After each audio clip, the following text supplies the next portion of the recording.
Success అనేది luck వల్ల రాదు, దానికి ఒక సాలిడ్ మైండ్ సెట్ కావాలి. భారతదేశంకు గొప్ప పారిశ్రామికవేత్త రతన్ టాటా గారి ఆ సక్సెస్ ఫార్ములా ఏంటో ఇప్పుడు డీటెయిల్డ్గా చూద్దాం. ఒక్కసారి ఈ మాట వినండి. నేను సరైన నిర్ణయాలు తీసుకోవాలని నమ్మను. నిర్ణయాలు తీసుకుని ఆ తర్వాత వాటిని సరైనవిగా మారుస్తాను. రతన్ టాటా గారు చెప్పిన ఈ ఒక్క పవర్ఫుల్ కోట్ ఫెయిల్యూర్ పట్ల మనకున్న భయాన్నే మార్చేస్తుంది. సాధారణంగా మనం డెసిషన్ తీసుకునేటప్పుడు ఇది కరెక్టా కాదా అని ఆలోచిస్తూనే సగం టైం వేస్ట్ చేస్తాం. కానీ అసలైన గేమ్ మనం డెసిషన్ తీసుకున్నాకే మొదలవుతుంది. దాన్ని మన కృషితో పట్టుదలతో కరెక్ట్ అని ప్రూవ్ చేయడమే రియల్ సక్సెస్. అసలు ఫెయిల్ అవుతామనే భయం మనల్ని ఎలా ఆపుతోందో ఇప్పుడు చూద్దాం. దీన్ని కనెక్ట్ చేసుకోవడానికి హైదరాబాద్కు చెందిన అర్జున్ అనే కుర్రాడి స్టోరీ చూద్దాం. మంచి తెలివైన వాడే, కానీ వరుస ఫెయిల్యూర్స్. ఉన్న ఒక్క ఉద్యోగం పోయింది. సరే పోనీ అని సొంతంగా పెట్టిన బిజినెస్ కాస్త ఘోరంగా దెబ్బతింది. వరుసగా దెబ్బలు పడితే ఎంతటి వాడికైనా సెల్ఫ్ కాన్ఫిడెన్స్ పడిపోతుంది కదా. అర్జున్ది కూడా సేమ్ అదే పరిస్థితి. ఇలాంటప్పుడు మన మైండ్లో వచ్చే అతిపెద్ద ప్రశ్న ఏంటంటే, ఒకవేళ మళ్ళీ ఫెయిల్ అయితే నా పరిస్థితి ఏంటి? ఈ భయమే మనల్ని ముందుకెళ్లకుండా అక్కడే కట్టేస్తుంది. కొత్తగా ఏదైనా చెయ్యాలంటే మనసు మొండికేస్తుంది. దీన్నే మనం డెసిషన్ పారాలిసిస్ అంటాం. ఓడిపోతామనే భయంతో అసలు ట్రై చేయడమే మానేయడం. కానీ ఇక్కడే ఒక మ్యాజిక్ జరిగింది. మొదటి రోజు ఉద్యోగం, బిజినెస్ పోయి రోడ్డును పడ్డ అర్జున్ ఒక 3 నెలల పాటు నరకం చూశాడు. ఎగతాళి, తీవ్రమైన ఆర్థిక ఇబ్బందులు భరించాడు. కానీ కట్ చేస్తే సరిగ్గా ఏడాది తిరిగేసరికి 50 మంది ఎంప్లాయీస్ ఉన్న ఒక కొత్త స్టార్టప్కి ఫౌండర్ అయ్యాడు. ఇదొక అద్భుతమైన ప్రయాణం. అసలు ఈ మధ్యలో ఏం జరిగిందో తెలుసుకోవడం చాలా ఇంట్రెస్టింగ్గా ఉంటుంది. రెండవ భాగం, అర్జున్ జీవితంలో మలుపు. ఆ నిరాశలో అర్జున్కి దొరికిన స్ఫూర్తి ఏంటో చూద్దాం. అర్జున్ బాగా డిప్రెస్ అయి మొబైల్ చూస్తున్న టైంలోనే రతన్ టాటా గారి వీడియో ఒకటి కనిపించింది. ఆ వీడియో చూశాక అతని మైండ్ సెట్ క్షణాల్లో మారిపోయింది. తన ఫ్రెండ్ రాహుల్తో ఒక మాట అన్నాడు, ఈసారి ఫెయిల్ అవుతానో లేదో నాకు అనవసరం, కానీ నేను తీసుకున్న డెసిషన్ని సక్సెస్ చేసే వరకు మాత్రం వదలను అని. చూసారా, పర్ఫెక్షన్ కోసం వెతకడం మానేసి యాక్షన్లోకి దిగడం అంటే ఇదే. దీనికోసం తను పెట్టుకున్న టార్గెట్ ఎంతో తెలుసా? జస్ట్ 1%. రోజు ఉదయాన్నే 5 గంటలకు లేవడం, చేసిన తప్పులు రాసుకోవడం, నిన్నటి కంటే ఈరోజు కనీసం 1% బెటర్ అవ్వాలని ఫిక్స్ అయ్యాడు.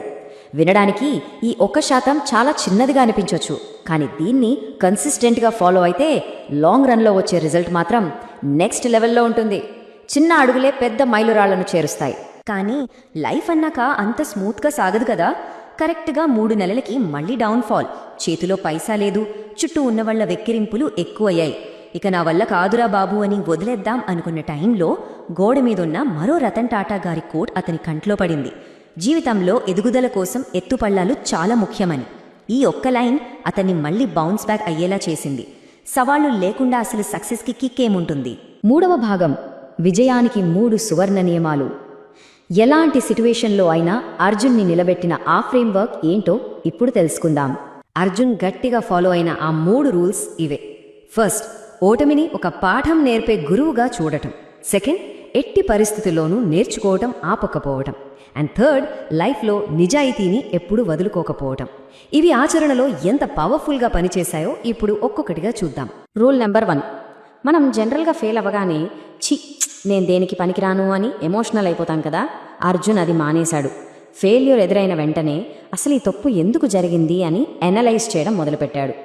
ఎప్పుడైతే మనం ఫెయిల్యూర్కి ఎమోషన్స్ యాడ్ చేయడం మానేస్తామో అప్పుడే అది మనకు ఒక మంచి లెసన్లా మారుతుంది. అవునా కాదా? ఇక రూల్ నెంబర్ 2 పూర్తిగా డైలీ హ్యాబిట్స్ మీద బేస్ అయి ఉంటుంది. ప్రతిరోజు ఏదో ఒకటి కొత్తది నేర్చుకోవడం. ఒక కొత్త స్కిల్ కావచ్చు, ఒక కొత్త బుక్ కావచ్చు, లేదా కనీసం ఒక కొత్త ఐడియా తెలుసుకోవడం. ఇలా రోజు మీ నాలెడ్జ్ని పెంచుకుంటూ పోతే ఆ కాంపౌండింగ్ ఎఫెక్ట్ ఎంత అద్భుతంగా ఉంటుందో మీరు ఊహించలేరు. ఇవే ఫ్యూచర్లో మనకు అతిపెద్ద ఇన్వెస్ట్మెంట్స్. ఇక మూడవ నియమం అత్యంత ముఖ్యమైనది, నిజాయితీ. షార్ట్కట్స్లో వచ్చే లాభాల కోసం అబద్ధాలు చెప్పి మోసం చేయడం మానేశాడు. డబ్బు కంటే కస్టమర్ నమ్మకానికే ఎక్కువ వాల్యూ ఇచ్చాడు. ఎందుకంటే ఏ బిజినెస్ అయినా, ఏ కెరీర్ అయినా నిలబడేది ట్రస్ట్ మీదే. నైతికతను వదలకుండా చేసే ప్రయాణం ఖచ్చితంగా టాప్ పొజిషన్కి తీసుకెళ్తుంది. 4వ భాగం, స్వంత విజయాన్ని సృష్టించుకోవడం. కంటిన్యూస్గా పెట్టిన ఎఫర్ట్స్ ఎలాంటి రిజల్ట్స్ ఇస్తాయో అర్జున్ స్టోరీ ఒక బెస్ట్ ఎగ్జాంపుల్. చూడండి, ఇక్కడ 2 రకాల మైండ్ సెట్స్ క్లియర్గా కనిపిస్తాయి. ఒకవైపు నాకు పర్ఫెక్ట్ టైం రావాలి, ఒక సూపర్ అవకాశం రావాలి అని వెయిట్ చేస్తూ కూర్చునేవాళ్ళు. ఇంకోవైపు వాళ్ళలా వెయిట్ చేయకుండా తమ ముందున్న చిన్న అవకాశాన్ని పట్టుకొని దాన్ని ఒక పెద్ద సక్సెస్గా మార్చుకునేవాళ్ళు. అర్జున్ ఫాలో అయింది ఈ సెకండ్ మైండ్ సెట్టే. సో ఇక్కడ మనం నిజంగా ఆలోచించాల్సిన విషయం ఒకటి ఉంది. అసలు ఎప్పుడో వచ్చే ఆ పర్ఫెక్ట్ టైం కోసం ఎందుకు వెయిట్ చేయడం? నిజానికి పర్ఫెక్ట్ అవకాశం అనేది ఎక్కడో బయట ఉండదు, మనం తీసుకునే నిర్ణయంలో, మనం పెట్టే 100% ఎఫర్ట్లోనే ఉంటుంది. లక్ కోసం వెయిట్ చేయడం కన్నా గ్రౌండ్లోకి దిగి పోరాడటమే అసలైన సక్సెస్. సో ఫైనల్గా రతన్ టాటా గారి స్ఫూర్తిదాయకమైన మాటలతోనే ఈ విశ్లేషణను ముగిద్దాం. డెసిషన్స్ తీసుకోవడానికి అస్సలు భయపడొద్దు. మీరు తీసుకున్న నిర్ణయాన్ని విజయంగా మార్చే వ్యక్తిగా మారండి. పర్ఫెక్ట్ టైం కోసం వెయిట్ చేస్తూ ఉండిపోతారా, లేక ఈ క్షణమే మొదటి అడుగు వేసి మీ డెసిషన్ని కరెక్ట్ అని ప్రూవ్ చేస్తారా? చాయిస్ మీదే.